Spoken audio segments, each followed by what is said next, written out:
Começaram quando na carreira musical? Sozinho, desde criança. Né? A gente começou tocando na igreja, né? A gente cresceu na igreja, então a nossa formação Vamos musical... fazer um placar de... bingo. Por quê? Não, porque a gente já comentou isso aqui. Como é comum pessoas que... Cantam. Que tocam e cantam e tal, que começaram a carreira em cidades pequenas na igreja. Porque assim, a formação musical na igreja é muito louca, porque eu sempre falo que a gente tem quilômetro rodado, quem vem da igreja, muito mais do que quem não é. Por exemplo, eu tocava na igreja, comecei a tocar na igreja com 9 anos de idade, 10. Então, com 12 anos... Violão? Eu comecei... O primeiro instrumento que eu toquei foi teclado. Meu irmão tinha uma escola de música na igreja e todo mundo tocava na minha família. Meu pai tocava, meus 2 irmãos tocavam. E eu não tocava nenhum instrumento, eu tocava bateria só. Meu primeiro instrumento foi com 5 anos, batera. Aí um dia, voltando do culto, assim, o violão... Meu pai tinha um Del Rey, o violão tava na parte de trás do carro, assim. Eu peguei e fiz assim no violão. Aí saiu aquele som de nada, né? Tipo, falei assim, bicho, meu pai toca, cara. Por que eu não toco? Eu cheguei no meu irmão e falei assim, bicho, quero aprender a tocar violão. Ele falou, beleza, R$80 no mês. Seu irmão, que roubado, velho. Que isso, cara? Eu falei, meu pai, falei assim, pai, ó, eu quero fazer as aulas lá, o Kleber cobrou 80. Meu pai riu, falou assim, tá bom, eu falo com ele. Aí, certeza, ele falou assim, vai dar aula sim. Mas depois eu fui ver que ele queria que eu desse valor já. Aí quando chegou pra fazer aula de violão, ele falou assim, ó, não vou te ensinar violão, quero te ensinar piano, teclado. Eu falei, não, eu quero tocar violão. Eu falei assim, não, mas eu quero ensinar teclado. Porque ele estava estudando mais teclado na época, então ele queria passar mais tempo com o instrumento. Tenho certeza, meu pai falou pra ele fazer de graça, então ele falou assim, então vai ser do meu jeito. Então meu primeiro instrumento... Tem que ser algo que eu goste também, tá ligado? Meu primeiro instrumento foi teclado, piano. Depois meu irmão, esse que tinha a escola de música, ele abriu uma loja de instrumentos com meu pai. Então, com 9 anos, eu saía da aula e ia pra essa loja, esquece, eu fucei em tudo que você imaginar. Quebrei um monte de instrumento. Nossa, mas aí que sonho ter uma loja de instrumentos, exatamente. Véio. E eu aprendi a tocar os outros instrumentos dessa forma. Violão, eu peguei um dia aqueles livrinhos do Leandro Leonardo. Eu falei assim, cara, como é que toca isso aqui? Eu já sabia o que era lá, o que era mi, de ler a cifra. Eu peguei, entre tapas e beijos, lá, mi, ré, e saí tocando. E então, com 12 anos, imagina, todo domingo você toca na igreja. Todo domingo você enfrenta um público, você fala com as pessoas. Eu tô de boa. Você não vai? Não. Toda vez você enfrenta um público, você tem que falar em público. Então, todo domingo é um show, todo sábado é um show. Então, quando você... É uma escola, né? Exato. Além de você estar com o instrumento direto, você tá no palco, você tá lidando com o público já muito cedo. É uma responsabilidade, né, cara? Exato. E é um passatempo, porque, pô, você é um garoto evangélico, da família evangélica. Você não tem muito o que fazer... a não ser estudar música, porque você não pode ir pra lugar nem fliperama, a minha mãe deixava eu ir direito. É mesmo?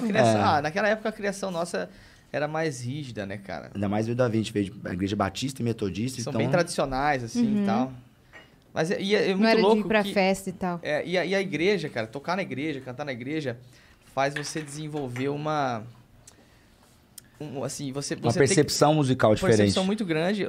E assim, você tem que lidar com aquela fogueira, tá ligado? Te coloca na fogueira, tá ligado? Ó, toca violão aí. Cara, mas eu não sei, toca. Vai lá e aprende. Chegou lá uma irmã de outra igreja que vai pregar no culto. Aí a irmã tá lá e ela fala assim, eu vou cantar um hino aqui.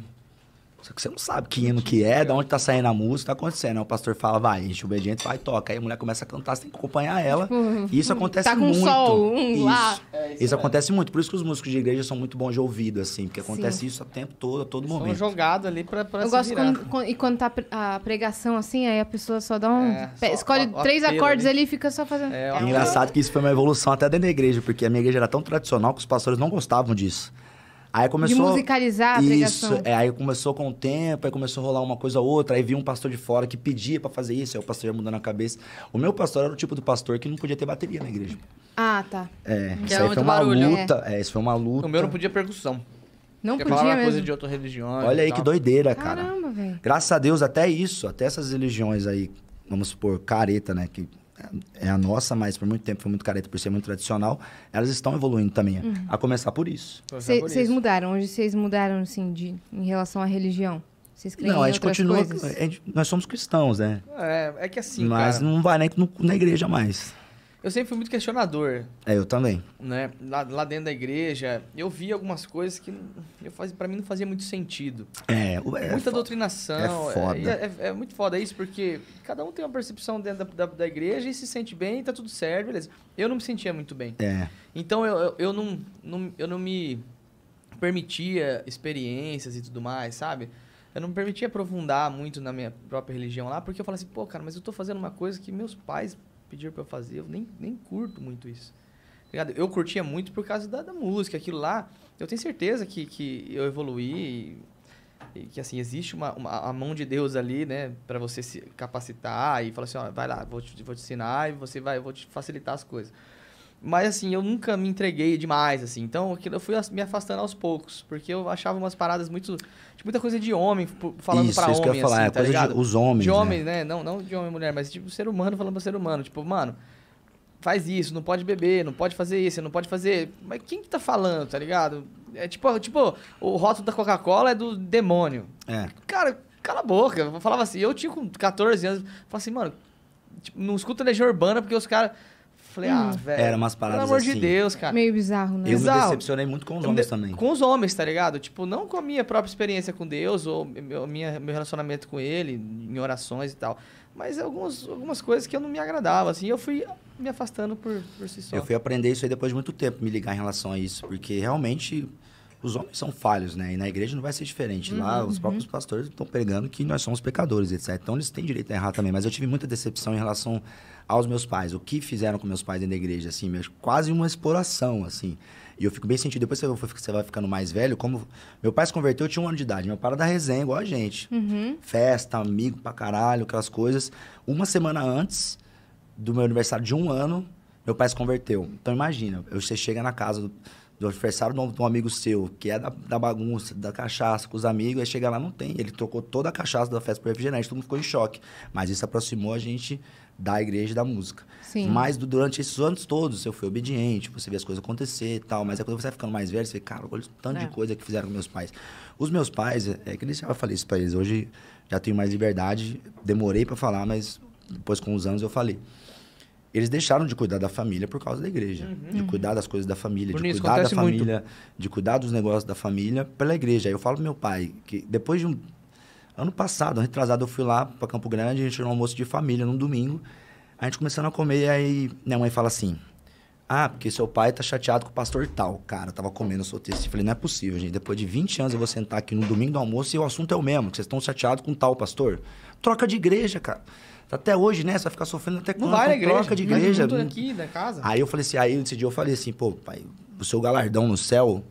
Você já tem. Vai ser enorme. Mas o senhor deixou de cuidar da família por causa da igreja, não tem problema. Isso é muito bonito e o senhor tá certo.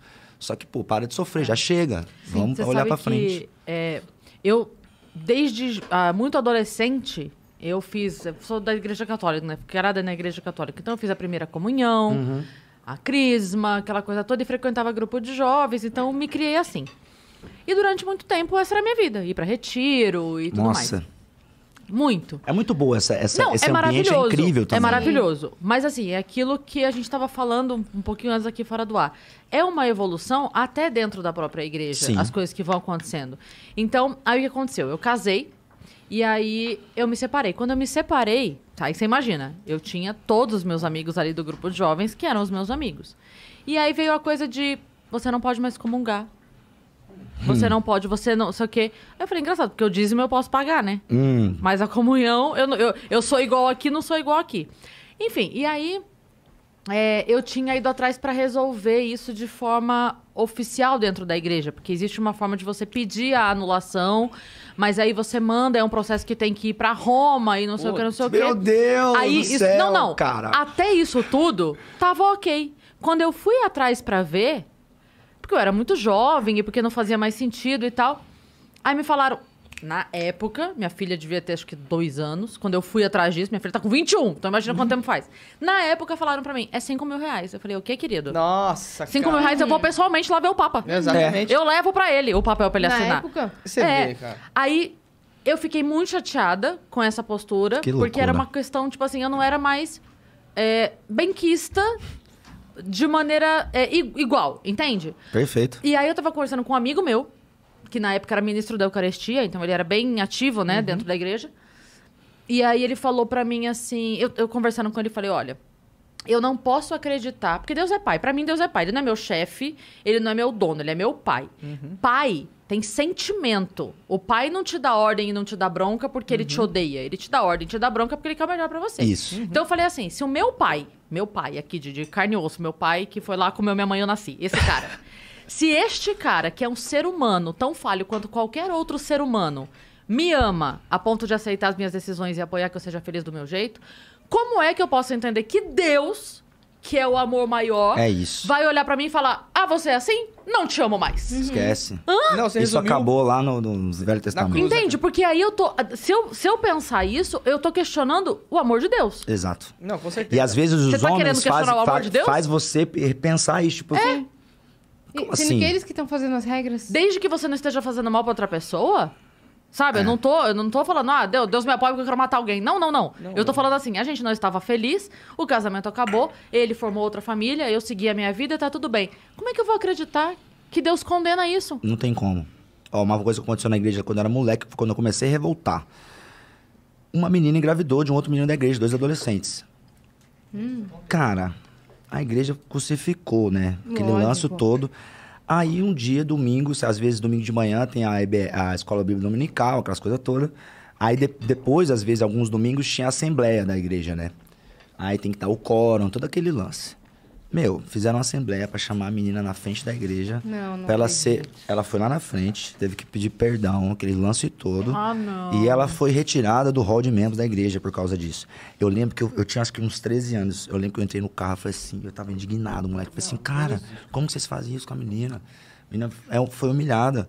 E agora quando ela mais precisa de apoio... Cara, parece calma. que era 4 mil anos atrás, tá ligado? Parece que é 4 mil anos atrás. Aí eu falei assim, beleza, agora ela foi excluída do hall de membros. A menina... né, tá fudida, entre aspas, assim, cabeça e tal. Ela vai pra onde agora? Se a igreja virou as costas pra ela, pra onde ela vai? Exatamente. Pro mundo? Aí eu comecei... Aí deu pau nela porque ela foi pro mundo. Ela aí toda sequelada, ela, tipo, porra. Mas o que ela vai fazer agora? Ela foi excluída do mesmo da igreja, ela vai pra onde? Mas aí é massa de ver, assim, quando eu achava nojento até... Algumas pessoas mais antigas da igreja, assim, com aquele olhar, assim, mesmo de julgamento e etc. Falei assim, gente, que loucura, porque essa menina vai pra onde agora? Que ela vai Jesus fazer? não julgou as mulheres que estavam ali. Pois é, cara. Exato. Aí a gente, que é falho, vai julgar. E outra coisa, a igreja, cara, ele é lugar pra pessoas perdidas. Exato. Ela não é lugar pra santos. Pessoas santas. Lá é pra quem tá machucado, pra quem é uma adolescente... criando um filho sozinho e tá desesperada. Não é pra igreja tirar essa pessoa de lá. Exato. Não é pra um homem tirar...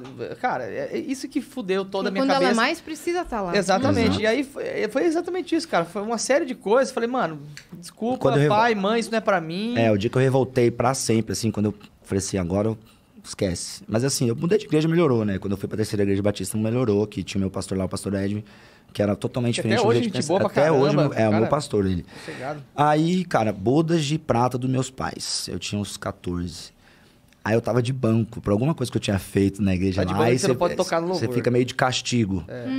Eu não pude tocar nas bodas dos meus pais. Eu lembro que eu fiquei indignado, mas eu obedeci. Isso que é o ponto também. Você aprende a ser obediente, hierarquia, etc. Mas eu falei assim, cara... Aí, na época, eu já falei assim, bicho, nunca mais vai voltar essa data. Já pensou se meus pais morrem, não vai ter uma boda de ouro? Aí eu não toquei... Porque os caras falaram que não por causa de um castigo. Eu fiquei indignado. Não podia abrir uma exceção, se fosse hoje, eu ia mandar todo mundo pros caralho e ia tocar, tá ligado? Mas É muito complicado isso, cara. É muito complicado. E os nossos pais, quando a gente virou dupla sertaneja, o que eles ouviram dentro da igreja? Os filhos de vocês estão tocando no mundo. O dom que Deus deu, não sei o quê. E ouviram, hein? Até que um certo tempo eles pararam de engolir e devolviam. Porque na igreja, pra quem era músico, Bruninho, na época, hoje eu acho que tá bem mais tranquilo. E eu acho que é o certo. Na época tinha aquela parada, tipo assim, se você não toca pra Deus, você toca pro demônio. É isso. Você não toca pras pessoas, tá ligado? Você não toca no barzinho, você tá lá tocando no barzinho... Você tá adorando o demônio. Você tá lá com a vela, os tridentes lá, ou sei lá o que ela fosse. Eu, David, tem uma vontade de fazer umas pegadinhas, assim, sabe? Criar umas fanfic, tipo a da Valesca Popozuda de carregar o telefone. A gente tem vontade de levar umas túnicas brancas de algum show, assim... Aí colocar nós, a túnica branca, o pessoal da banda, fazer uma roda, colocar uma música New Age, assim, deixar uma porta do camarim entreaberta pra alguém passar e ver, tá ligado? Falar assim, cara, os caras fazem um ritual aí antes de começar o show, tá ligado? Mas nunca fizemos, ainda. Agora, se não é uma coisa divina, o que a música fez pelas pessoas nessa pandemia é o quê, então, né? Pois é. Uma vez eu fui no show do Coldplay, eu tava com o Euler, um compositor, e você sentindo aquela energia, as pessoas... Deve ser uma energia as do pessoas tocadas, assim, né? Como fala nos termos gospel, né? Pessoas tocadas aí. O Euler pegou, olhou pra mim e falou assim, Bruninho, se Deus não tá aqui, eu não sei onde ele tá. Aí eu olhei e falei assim, ele tá aqui. É a música, Olha, arrepia de lembrar. É claro que sim. Eu falei assim, ele tá aqui, cara. Você sente, tá ligado? Você sente. Eu falei assim, bicho. Eu fui descobrir há pouquíssimo tempo que a Creed é uma banda gospel. Eu não sabia. Creed. Inclusive, o Scott Stapp, coitado, ele deu uns... Não sei como que ele tá agora, recuperado, que ele tava perdidão, né, mano? Né? Ele deu uma perdidaça aí de drogas, caralho, depressão, é foda. Mas é uma bandaça.